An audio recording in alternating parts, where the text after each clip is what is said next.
Finally, we are back again with a new podcast in Hard F Academy, and this is the second episode of CEP, that is College Experience Podcast. In this series, मैं बात करूंगा मेरे batchmate से, with my seniors, with my juniors, with my big brothers and sisters जो अपने professional life में है या फिर जो फोड़ रहे हैं अपने जिंदगी में. So wow, and I feel so great in doing these episodes, man, and all these smiling faces. So in this episode, our guest is all the way from IIT Guwahati, Tothagoto. नमस्कार sir, नमस्कार. की खबर? नमस्कार. और बता क्या हालचाल? घर पे मम्मी पापा भैया कैसे? चल ही रहा है सब कुछ जैसा चलता है कि लॉकडाउन है तो हर कोई वैसे घर पे ही है अभी तो फिलहाल. कोई टीवी देख रहा है तो कोई ऐसे बस बैठे है, कोई काम कर रहे हैं, बस चल रहा है. तुम बताओ. अभी तो पबजी भी बैन हो गया यार. हाँ यार, वही दिक्कत तो वही है ना कि पहले जो खेलते थे अब तो वो भी खत्म ही हो गया. हाँ वही ना, मतलब अरे यार it was not a game brother, मतलब इमोशन था भाई. हाँ. इतने सारे यादें भाई साहब. हाँ यार वही. अरे मैं और तुम भी तो खेले थे ना, 2-3 दिन पहले खेले थे. हाँ वही ना. अच्छा था यार लेकिन. हाँ वही, लाइक सीरियसली यार बहुत सारे यादें. क्या कर सकते. तो okay, for those who don't know, मैं बता देना चाहता हूँ मैं उसको कैसे जानता हूँ. हम शायद उदीप सर के घर पे मिले थे. किसके घर पे? हाँ. तो उस टाइम मैं क्या करता था, I used to observe everyone. Okay, कौन कैसे आता था. okay. तो मतलब कब कैसे लिखता था, कब आता था, तो मतलब शायद इसी चक्कर में मेरा 11, 12, 13 तीनों साल निकल गया. तो मैं जो 3 साल. हाँ भाई, मैं जो तुझ पे नोटिस करता है, is like he used to write with red pen, blue pen, black pen. मतलब ही इज नो भाई ऐसा. नो भाई, नो. मैं ऐसा वाला बंदा नहीं था. अरे नहीं भाई, मैं देखता था भाई तेरा कॉपी लाइक वो प्रिंटेड ब्रदर. हैंडराइटिंग था. So today's topic is 13th. I mean, I failed but he succeed. हम जानेंगे मैंने क्या क्या गलती किया है and उसने क्या क्या सही किया है. Then my mistakes, his tips, his tricks, his everything. So I'm damn excited, man. And if you are a JE student or if you are a JE aspirant, then you are in the right place, brother. So let's start from the beginning. तो मतलब 10th के बाद तेरा तो TBSC था ना? हाँ मैं TBSC शिशु स्कूल में था एक्चुअली. हाँ शिशु बिहार में था तू पहले. शिशु स्कूल में नहीं, पहले में था 10th से पहले में था आनंदमार्ग हाई स्कूल. उसके बाद 11th में और 12th के शिशुविहार हाई स्कूल से. और फिर बाकी की 1 साल कोटा में जाके preparation and then finally off to college. तो एक बात, जब तेरे पास वो, या मेरे पास तो कभी नहीं आया, मैं जानता नहीं हूँ, तो जब वो जब मैसेज या ईमेल आया था that you were selected for like you are going to IIT, तो आप तब वो जो खुशी है, ठीक है, 3 साल का किस्सा है, ठीक है ना. ओके. तो तब मैं मतलब उसके फॉलो बैक पे एक क्वेश्चन है, मैं बोल रहा हूँ, तो तब क्या आपको लगा था कि you will be the guest of hard F podcast? No actually not. Actually सच बोलूं तो मतलब मेरे को ऐसा अंदाजा भी नहीं था कि ऐसा होने वाला है, और आज ये दिन में आने वाला है कि you know we both will be talking. So lot of thanks to you also man. अबे नहीं यार, मतलब it's always good to see you back brother. तो ऑब्वियसली बहुत सारी मेमोरीज है एल चिरिंगा की. Wow man, that 4 days were bang on brother. Oh होय. You like it? क्या फेस्ट था भाई. यू लाइक इट ना? देखो पसंद आया ना वो कॉन्सर्ट. जहर भाई. लास्ट दिन मतलब सेकंड डे तो सब रो पड़े भाई. अरे इट वाज बहुत ही अच्छा था वो. कॉलेज फेस्ट अच्छा होता है तो सही था. खतरनाक वाला फेस्ट है. और campus is too good brother, too good. इतना बड़ा कैंपस. Thank you. अरे मैं 4 दिन में पूरा नहीं घूम गया भाई. मतलब क्या 4 दिन में मतलब मैं यहाँ घूम जाता था. यहाँ 3 तो सारे लेक्स ही है.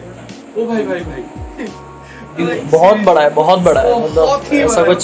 इतना लास्ट डे कैंपस, लाइक सुबह उठो पहाड़ियों के बीच. तो लाइक तेरा मतलब अगर हम तेरा बैकग्राउंड या मम्मी पापा या फिर हाँ। भैया का बैकग्राउंड क्या था, लाइक इंजीनियरिंग का किसी का था क्या तेरी फैमिली में? एक्चुअली मेरा जो बड़े भाई है सत्यजीत, तो वो भी NIT दुर्गापुर से पास आउट है। उसके बाद वो फिर उनको जॉब मिल गई ऑन कैंपस, फिर वो बेंगलोर शिफ्ट हो गए और फिर अभी बस इसी साल उनका भी US में MBA करने के लिए अभी जा ही रहे। वो अगले साल जा रहे हैं, इस साल उनका निकाल गया तो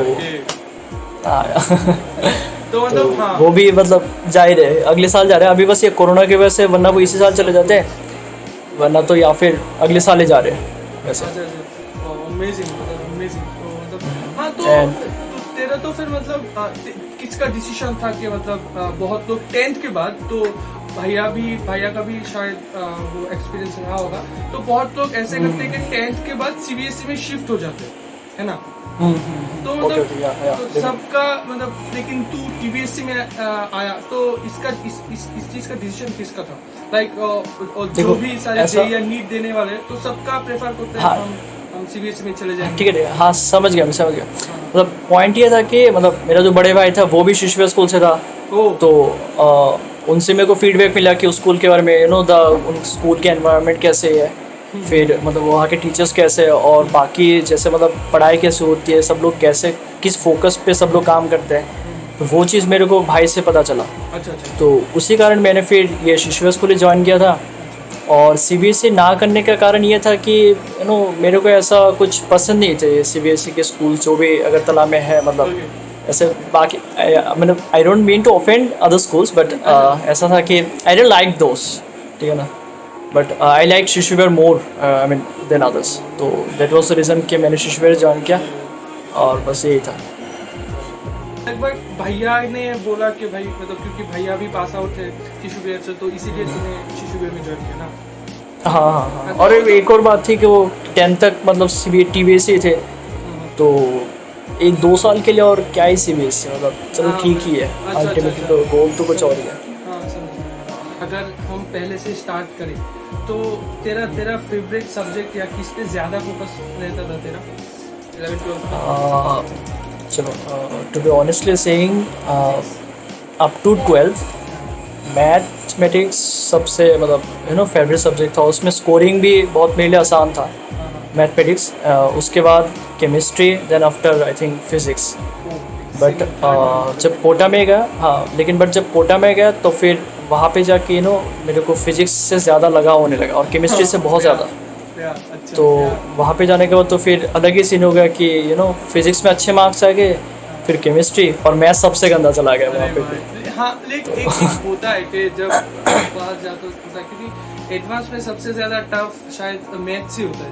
तेरे हिसाब से क्या है? हाँ, एक्चुअली वही है कि मतलब मैथमेटिक्स टाइम भी ज़्यादा लगता है, और वो थोड़ा सा टफ लेवल पे होता है।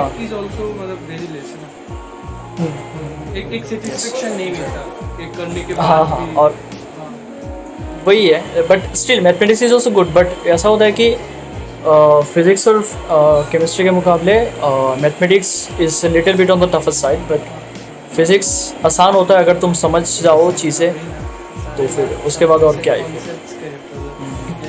तो जब तुझे क्या लगा, तो 12th में क्लियर नहीं हुआ था, देन तेरा किसका डिसीजन था, या तेरा खुद का, तूने मम्मी पापा से पूछा या भैया से पूछा, या फिर किसका डिसीजन था कि ये सब? एक्चुअली ऐसा था कि जब 10th-12th पास हुआ, तो उस समय मैंने एडवांस विदाउट इन प्रिपरेशन दिया था, और JEE मेंस भी ऐसा कह सकते हैं कि खाली मैथमेटिक्स ही करके गए थे। तो खाली मैथमेटिक्स ही गया था मैंने शायद पेपर में, और वही करके मेरा JEE मेंस भी निकल गया, कट ऑफ क्लियर हो गया था। फिर एडवांस दिया, और एडवांस में भी आधे से ज़्यादा मार्क्स खाली मैथमेटिक्स से ही निकाला, थोड़े बहुत केमिस्ट्री और एक आधा सवाल फिजिक्स के, तो वो भी बिना प्रिपरेशन के। मतलब एडवांस का कुछ प्रिपरेशन था ही नहीं 12 से पहले। बट देन आई रियलाइज़ कि चलो अब मतलब हाँ कर सकता हूँ इसमें कुछ, इसमें कुछ कर सकता हूँ कि ये सब्जेक्ट जो है इसको अच्छे से ग्राइंड करे, तो फिर क्या पता अच्छा कुछ और आए। तो उसी मोटिव के साथ फिर बाद में फिर और एक साल ड्रॉप लेने का डिसाइड किया, और फिर आई वेंट टू कोटा। तूने क्या 11th-12th में नहीं किया जो वो चीज 13 पे किया जिसके लिए तेरा मतलब सिलेक्शन हुआ है and okay okay okay okay okay मतलब ऐसा था कि आई थिंक कंसिस्टेंसी। मैंने जो सब्जेक्ट्स है मेरे जो सब्जेक्ट्स थे जैसे फिज़िक्स और केमिस्ट्री, तो उन दोनों सब्जेक्ट्स को मैंने ओनली बोर्ड्स तक खाली प्रिपरेशन किया था। एंट्रांस के लिए अलग सा कुछ प्रिपेयर नहीं किया था, यू नो, बस मैथमेटिक्स से किया था, जो कि शायद कह सकते कि थोड़ा बहुत एंट्रेंस लेवल पे भी किया था और थोड़ा बहुत बोर्ड्स के लेवल पे भी किया था। तो बाद में मतलब आफ्टर 12 मेरे को रियलाइज़ हुआ कि जो केमिस्ट्री और फिज़िक्स है उसमें अगर बोर्ड से बढ़कर अगर एंट्रांस के लिए प्रिपेयर करें तो शायद अच्छे रिजल्ट्स आए। तो वही चीज़ मेरे को बाद में मोटिवेट किया कि you know take a drop. अच्छा अच्छा, हम कर लेंगे, है ना। हाँ। तो लाइक तेरा जब तूने गया कोटा पे, ठीक है, खैर ये कोई पेड प्रमोशन है नहीं है, तो तूने कौन सा कोचिंग ज्वाइन किया था? मैंने रेजोनेंस। Amazing brother. तो लाइक उनके टीचिंग स्टाइल्स एंड यहाँ के टीचिंग स्टाइल्स, लाइक क्या मेजर डिफरेंस तूने पाया? लाइक क्या मेजर डिफरेंस? देखो बताए तो फिर मैं जब गया था वो था जुलाई के महीने में, ठीक है। इधर से एग्ज़ाम्स ख़त्म हुए, फिर 2 महीने का ये एंट्रेंस के पीरियड, फिर रिजल्ट्स, उसके बाद ही मैं ये जब काउंसलिंग मतलब जब कॉलेज स्टार्ट होना होता है तभी मैं कोटा चला गया। Okay okay. तो जुलाई में जब गए तो तो जुलाई से लेके फरवरी तक 8 महीने का ऑलमोस्ट टाइम इंटरवल होता है। फरवरी या फिर मार्च ले लो, 8 या 9 महीने होते हैं। तो उस 9 महीने में हाँ तुम उस 9 महीने में तुमको ऐसा है कि 2 साल का पढ़ाना है 11th और 12th। तो वो लोग, अब तुम देख लो कि 1 साल का कोर्स तुमको 4 महीने में करवाना है। तो यू नो फिर प्रेशर कितना ज़्यादा हो सकता है कि यू नो इट्स लाइक कि 1/3 टाइम में तुमको पूरी चीज़ कंप्लीट करना है। तो वहाँ पे ऐसा था कि every day you have to work, each and every day you have to consistent with to work. और एक दिन भी अगर छूट जाए तो फिर उसको फिर बाद में फिर यू नो मेकअप करना, 4 या 5 दिन पीछे रह जाओगे। हाँ, ऐसा हो सकता है कि अगर वो चीज़ छूट गया तो फिर उसको बाद में फिर मेकअप करना बहुत मुश्किल होता है। तो वो था। और ऐसे अगर टीचर्स की बात करें तो फिर वहाँ के जो टीचर्स मेनली अच्छे फिजिक्स के टीचर्स और आई थिंक कि मैथमेटिक्स। अच्छा। तो केमिस्ट्री बहुत अच्छे है बट केमिस्ट्री यू नो हाँ तो ज़्यादातर लाइक फिजिक्स एंड मैथ्स के तो शायद IITians ही होते हैं। हाँ एक्चुअली टीचर्स जो भी होते हैं ज़्यादातर फैकल्टीज IITian पास आउट ही होते हैं, या फिर कुछ होते हैं कि जो कि बाहर से पढ़ के आए, या फिर इट डजंट डिपेंड कि वो लोग कहाँ से पढ़ के आए, matters on the quality that they provide, है ना। तो पॉइंट ये कि अब वो लोग जो टीचर्स है वो 4 महीने में 1 साल का कोर्स पढ़ाते हैं। अब तुम सोच रहे हो कि वो फिर कितना जल्दी पढ़ाते हैं और शायद इतनी कम टाइम में उनको क्या क्या पढ़ाना चाहिए वो लोग डिसाइड करते हैं। अब उनका उस समय जब 13 में जाते हो तो फिर उनका मेन फोकस रहता है कि only entrance, nothing with related with the boards, ठीक ना। तो वो लोग फिर बाद में फिर बोर्ड्स का कुछ नहीं कराते, खाली एंट्रेंस के प्रिपरेशन कराते, खाली क्वेश्चंस पे क्वेश्चंस कराते। तो मोर number of questions you solve in physics, वो हमारे सर कहते थे कि फिजिक्स का भी तुम थ्योरी पढ़ के नहीं पढ़ सकते हो, मतलब सीख सकते हो। तुम जितनी ज़्यादा तुम सवाल करोगे तुमको उतनी ज़्यादा नॉलेज मिलेगी फिजिक्स से। तो वही था कि अलग अलग सवाल, अलग अलग कॉन्सेप्ट्स और अलग अलग उसी कॉन्सेप्ट के वेरियो करके, मतलब ऐसा हुआ है कि एक क्वेश्चन करा दिया तो उसी क्वेश्चन के पैटर्न में JEE में ऐसे मतलब 3-4 साल तक ऐसे सवाल आते रहे। तो वही वो लोग फॉलो करते हैं, तो वो है स्ट्रेटजी। तो लाइक तू जब अकेला रहता था कि ऑब्वियसली वो जो कोटा का एक जो एनवायरनमेंट होता है, मतलब इतना कॉम्पिटिटिव एनवायरनमेंट, शायद ये भी एक पॉइंट है ना तेरे हिसाब से। लाइक हम जब यहाँ रहते हैं तो लाइक दोस्त जाते हैं या पढ़ा नहीं करना, लाइक वहाँ पर तो एनवायरनमेंट सारे कुछ सीन ही अलग होता है ना। That is also one of the great factor शायद हो सकता है। ऑब्वियसली लाइक ऑब्वियसली इतना मेहनत के बाद देन क्लियर होता है, एक किसी को मिलता है। तो मैं जो बोलना चाहता हूँ कि ऑब्वियसली ऐसा टाइम होगा कि मैं गया, फिर पहले से ही तो मतलब रिजल्ट्स अच्छे नहीं आ रहे होंगे, लाइक कम मार्क्स आ रहे हैं, तो मतलब एक तो तू अकेला रहता था ना या? हाँ हाँ हाँ अच्छा, हाँ, तो लाइक मैं अकेला एक रहता था। अकेला रहना, पहली बार घर से बाहर जाना, फिर इतना प्रेशर, तो होता होगा कि depression and anxiety and all, तो ऐसा कभी हुआ था? या फिर अगर ऐसा होता था तो तू कैसे डील करता था? ऐसा था कि मैं जब घर से निकला था तो तभी से मेरे माइंड में ऐसा था कि इस बार मतलब अब 2 साल तो वैसे ही थोड़े बहुत ना हल्के फुल्के में निकाल दिए 12th तक। अब 1 साल जब ड्रॉप लिया ही है तो फिर कुछ करते हैं, ठीक है ना, टाइम को यूटिलाइज करते हैं। तो उसी मोटिव के साथ जब गए ना तो फिर एक तो वो टाइम भी कम था क्योंकि 8 महीने में 2 साल करना है अपने को। तो उसी कारण मैंने फिर मतलब वो जो तुम कह रहे हो कि डिप्रेशन या फिर ना एनजाइटी, होम सिकनेस, वो चीज़ कम फील हुई क्योंकि आई वॉज अंडर प्रेशर, या आई कैन से कि प्रेशर बहुत होता है वहाँ पे। तो उसके कारण फिर वो चीज़ करने के कारण उतना ज़्यादा सोचने का टाइम नहीं मिला। हाँ हाँ, उतना ज़्यादा घर की याद भी नहीं आई।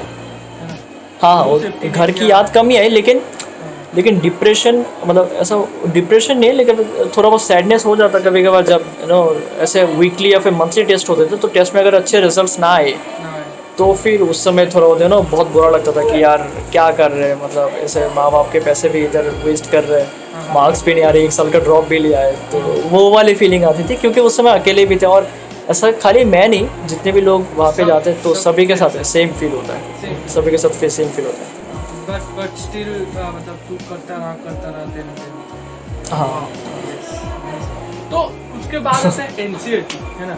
एनसीईआरटी के बारे में क्या बोलना चाहेंगे? Chemistry and physics. NCERT I would say कि एनसीईआरटी केमिस्ट्री बुक बहुत अच्छी है in terms of JEE perspective, in terms of JEE mains perspective, दोनों के साइड में एनसीईआरटी की केमिस्ट्री बुक बहुत अच्छी है।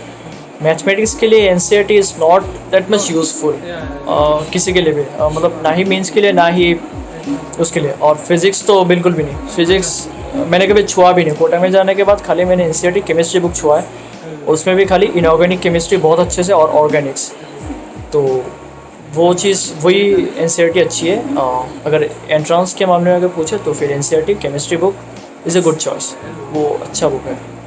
NCERT is very good for chemistry and but not that good for maths and physics, है ना? अगर एंट्रेंस पर्सपेक्टिव से बोले तो फिर एनसीईआरटी मैथमेटिक्स और हाँ जे पर्सपेक्टिव से तो फिर एनसीईआरटी मैथमेटिक्स और फिजिक्स कभी मतलब वो उतना काम नहीं आएगा, उससे अच्छी बहुत अच्छी बुक्स है।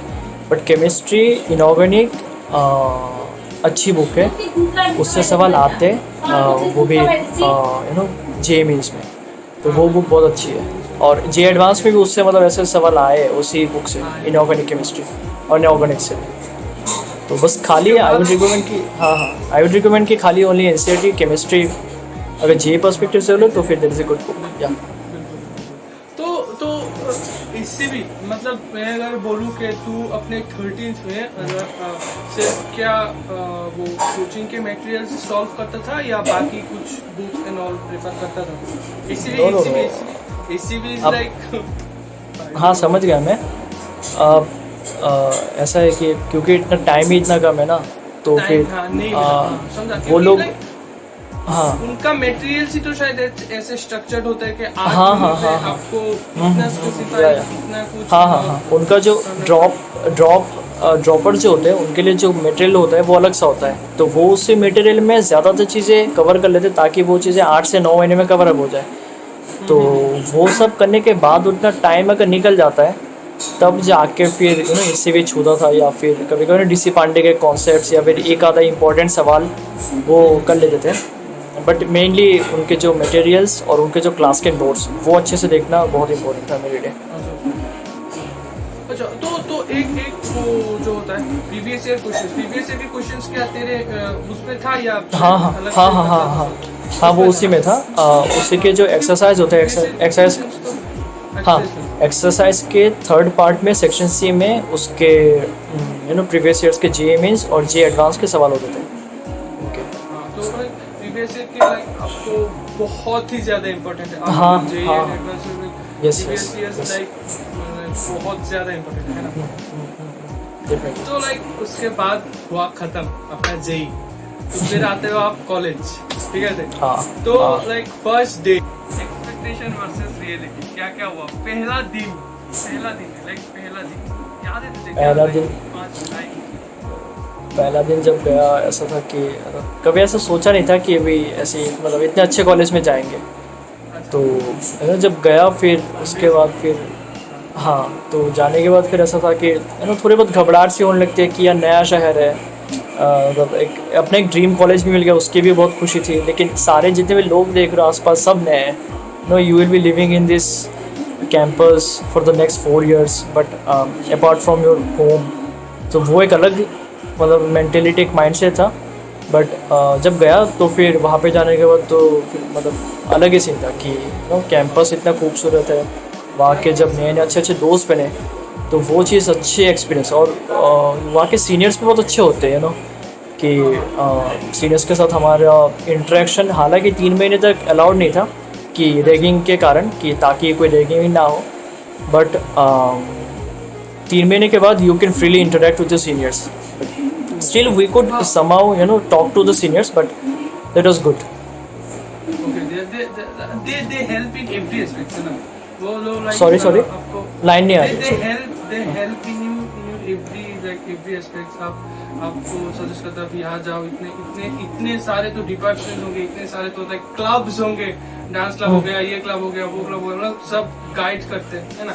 तो अच्छा लाइक मेरे हिसाब से लाइक रैगिंग एक लाइक अगर मेंटल एंड लाइक उस लेवल पे नहीं हो, मुझे लगता है रैगिंग एक अच्छा है। लाइक जब एक बच्चा पहली बार कॉलेज में जाता है, मतलब 11-12 तक पूरा इंट्रोवर्ट, फिर अचानक से इतना खुला, है ना? तो लाइक आपको एक मौका मिलता है, you interact with your seniors, with your batchmates, आपको आपके सोशल स्किल्स, आपके कम्युनिकेशन स्किल्स आपके बढ़ते हैं, है ना? तो लाइक अगर आप पॉजिटिवली लो तो रैगिंग लाइक अच्छा ही है। बट पॉइंट ये ना कि कॉलेज में रैगिंग नहीं होता था, क्योंकि रैगिंग रैगिंग जो टर्म है वो टर्म ही बहुत हार्श है कि बहुत स्ट्रिक्ट एक्शंस भी हो सकते हैं कि रैगिंग में ऐसा नहीं है कि मतलब रैगिंग एक अच्छी चीज़ है जिसको हम अलाउ कर सकते हैं, वो ऐसा पॉइंट नहीं है। तो इसलिए कॉलेज में 3 महीने तक ऐसा था कि सीनियर्स के साथ इंटरेक्शन नहीं, अगर इंटरेक्शन होता है तो इनमें ऐसा था कि जो फर्स्ट ईयर है उसको भी पनिशमेंट मिलेगा, और जिसके साथ इंटरेक्ट करो जो 3rd ईयर है उनको भी पनिशमेंट मिलेगा, तो चाहे कुछ भी हो जाए अगर वो फर्स्ट ईयर कंप्लेन करता है जाके। बट उनको फर्स्ट ईयर्स को मौका मिलता था कि सीनियर्स के साथ बात करने का, चाहे तो साथ उनके साथ घूमो, बट 3 महीने के बाद, क्योंकि 3 महीने तक वो ऐसा टाइम देते कि तुम अपने में पहले घुल मिल जाओ, 3 महीने के बाद चाहे तुम कुछ भी करो। तो वो चीज़ एक अच्छा था। और दूसरी चीज़ ये थी कि हमारे जो हॉस्टल्स है वो हॉस्टल्स कोएड, मतलब एक ही हॉस्टल में first year, 2nd year, 3rd year, 4th year सारे रहते थे। तो लाइक हो गया सारा, मतलब आपका आप आना फर्स्ट डे, देन सब कुछ, देन आता है फ्रेशर्स के क्या लाइक मेमोरीज एंड ऑल है? Freshers is good. कपल्स में क्या था या कैसे क्या था? नहीं, अब ऐसा है ना कि 1:14 रेशियो, मतलब 100:14 रेशियो होता है। तो लड़के अगर 100 हो तो फिर लड़के खाली 14 हो गए। ये हमारे कॉलेज का भी सीन ऐसा ही है। मैं तो वो भी मैकेनिकल का भाई, मेरे सुनना मेरे मतलब खैर नो ऑफेंस, मेरे ब्रांच का स्ट्रेंथ होता है 60, उसमें बॉयज होता है 60। so sad to hear। Freshers के दिन हम लोग को ऐसा था कि हम लोग को ड्रेस का कोड दिया था कि you have to dress up according to any TV show, any reality show, any TV show. तो आई थिंक मैं बन के गया था कुछ वैम्पायर डायरीज का एक कैरेक्टर, और मेरे कुछ दोस्त बन के गए थे। एक बन के गया था वॉल्टर वाइट ब्रेकिंग बैड से, एक बन के गया था हैरी पॉटर। तो इट वाज इंटरेस्टिंग थिंग। और फिर बाकी और क्या, फिर वही पेपर डांस एंड खाना वाना और नाचना कूदना जैसा होता है एज यूजुअल। तो लाइक फर्स्ट ईयर में क्रशेस कितने थे? सीनियर्स अपने बैचमेट्स में नहीं, सीनियर्स में कितने क्रशेस थे फर्स्ट ईयर में? मेरे हाँ तेरा तेरा कितने क्रशेस था फर्स्ट ईयर में? लाइक था या नहीं था? ऑब्वियसली होंगे भाई। 3-4 चलो 3-4 थे 3-4। That's cool buddy। वो भी खाली ऐसा था कि जब फर्स्ट टाइम में गए थे, उसके बाद तो फिर क्या ही फिर। तो खैर तेरा नेक्स्ट प्लान्स क्या है, लाइक आफ्टर ग्रेजुएशन या फिर क्या मतलब नेक्स्ट प्लान अगर कहे तो फिर अभी के लिए तो हाँ हायर स्टडी ऐसा है कि कॉलेज से निकलने का सोच रहे कि मतलब अगर जॉब मिल जाए तो फिर जॉब फॉर अराउंड 2 to 3 और मे बी 4 years। उसके बाद हायर स्टडीज़ के लिए शायद या तो MBA या फिर मैनेजमेंट के कुछ और कोर्स, मास्टर्स इन मैनेजमेंट, और वही इरादा है बाहर से, तो लेंसर ले तो वही सही है। अच्छा भाई को पैसे चाहिए, MBA करना है, मतलब यही देना है ना? ऐसा हाँ भाई, पैसा बहुत ज़रूरी होता है, पैसा बहुत ये तो ज़रूरी बिल्कुल भाई, ये सब कुछ इंजीनियरिंग कॉलेज में जाते ही इसलिए भाई प्लेसमेंट अच्छा हो, है ना? भाई यही मिलता तो नहीं है ना। मोटिवेशन होता है। नहीं तू क्या बता, हम मतलब कितने करने मतलब ठीक है, लेकिन फिर भी एक तो मोटिवेशन ऑब्वियसली एक होता है भाई, अच्छा Sure, फिर अच्छा प्लेसमेंट मिलेगा, लाइक ऐसा तो होता है। yes, ठीक है, ऐसा yes। motivation होता है। हाँ Amazing, it's amazing talking with you. Yes, I hope all of you to get some knowledge and few tips and tricks he used. Amazing brother. तो मिलते हैं अगर तलाव में, मिलते हैं brother। चल to be honestly saying also कि मेरे को बहुत अच्छा लगा आज तुम्हारे शो में आके, और I also wish the best of for you also कि तुमको भी मतलब तुम्हारा चैनल को अच्छे से ग्रो करे। तो I hope that you get lots of success man, और वो उसमें आ जाना, अगले साल फिर से आ जाना, अपने कैंपस में फिर से आ जाना। बिल्कुल एल्चरिंग का फोन है भाई, अगर हुआ तो बिल्कुल यार। कोविड इस साल का तो फेस्ट भी मतलब हाँ शायद पता नहीं यार क्या, इस साल शायद नहीं हो, लेकिन अगले साल जब होगा तो मैं तेरे को बुला लूँगा, फिर आ जाइए। बिल्कुल ठीक है फिर फुल सीन्स ऑन रहेंगे। Sure man, sure. Cool, cheers, good night, bye. Good night brother।